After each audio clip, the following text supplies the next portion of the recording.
Graphic design principles and rules are essential, yes, especially to beginner or intermediate designers. But how can we totally smash and break those rules as graphic designers? The first rule is to use harmonic colors, or colors that are relevant to the design.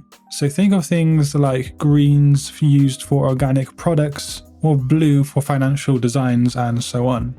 This rule most of the time is an absolute need. However, there are instances when you can break this rule.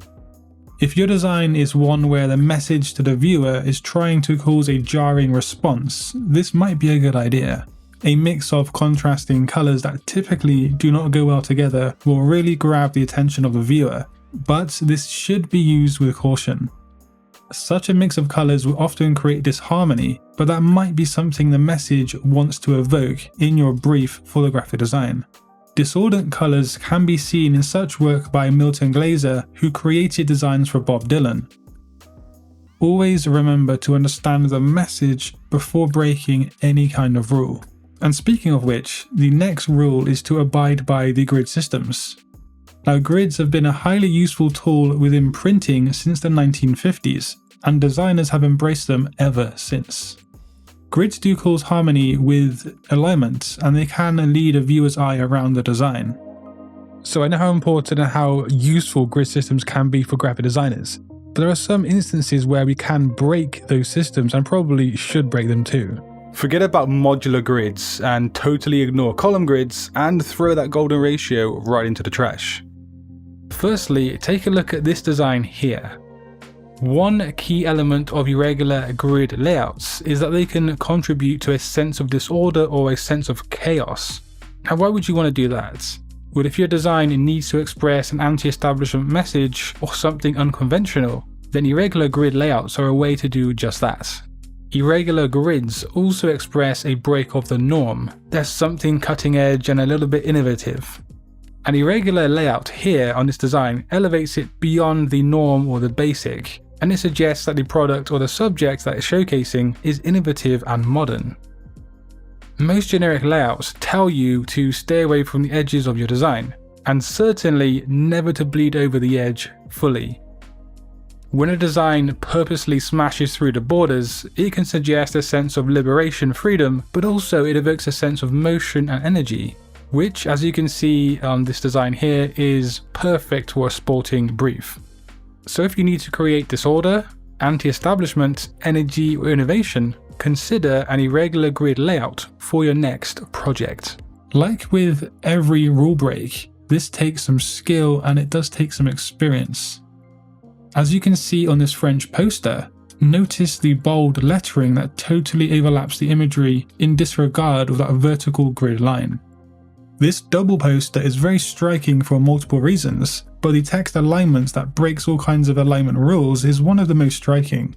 Again, always look at the message or the personality of a design. These posters are about murder and something quite shocking.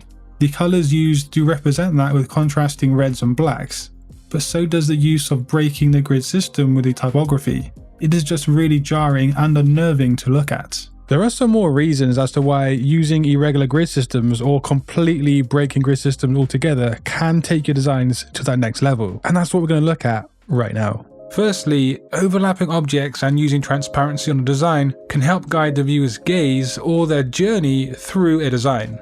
If a design element bleeds over another design element, it can instinctively lead the viewer to move to the next section of a design. This also adds an extra sense of intrigue and depth to your design, and it makes it look more interesting. Thus, your viewer becomes more engaged. Things that break over the edges on a design are really easily noticed by the viewer, hence why this is used to direct the viewer's eye on a design. Overlapping, when combined with transparency modes, can actually simulate depth within a 2D space or 2D design.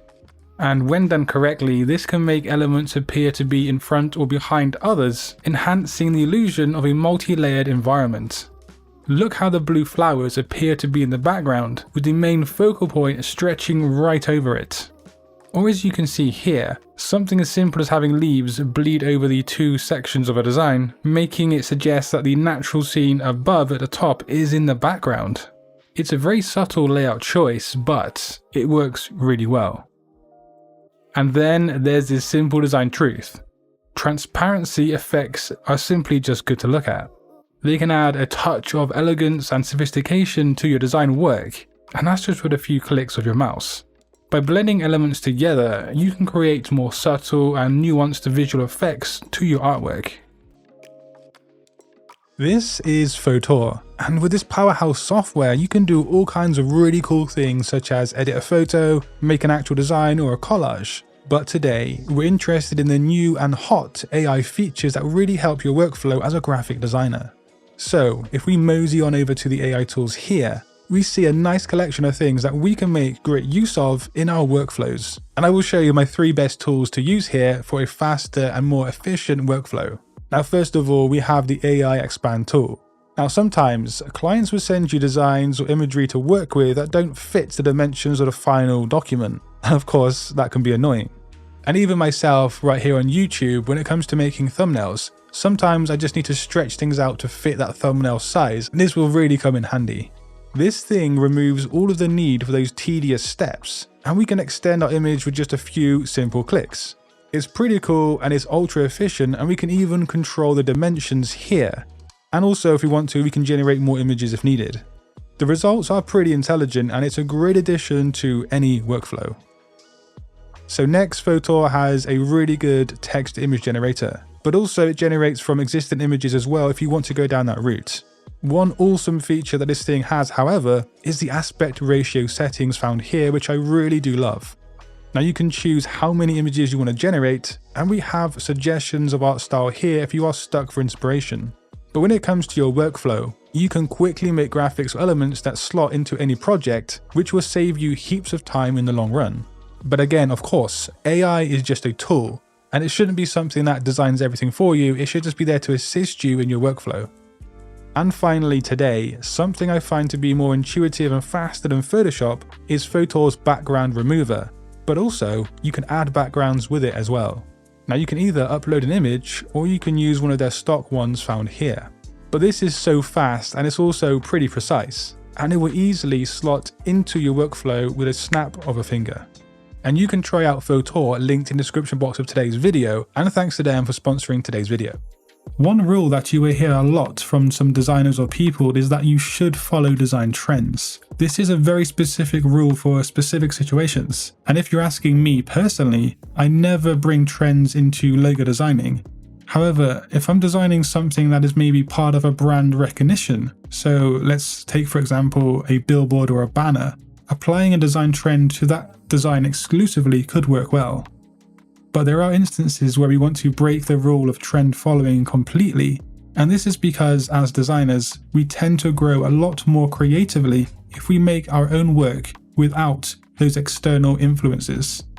In the case of trends, it isn't a black or white situation. Sometimes they are useful and sometimes they're not. Another rule that applies specifically to logo designing is that you should always use colors that link back to that niche sector. So let's say you're designing something for a company that intends to be a new social media platform. After doing some research, you realize the majority of social media platforms either use blue or red in their branding. So take a look at Facebook, Twitter, Tumblr, LinkedIn, these are all blues. And then you have Pinterest, YouTube, and Google Plus that are all red. So if the brief and the research determines that a social media platform needs to totally stand out for various different reasons, then maybe it would be wise to use a totally different color. Snapchat would be the prime example here, seeing as they have used yellow in their logo design. And remember that first, you probably should master graphic design principles before you go ahead and break them on your designs. You need to know when to break them and how, and also it needs to fit the message of the brief. Every rule break or principle break should have a purpose, because good graphic design always has a purpose. But if you want to learn how small changes on your designs can have big results, just click that video on screen. And until next time guys, design your future today. Peace.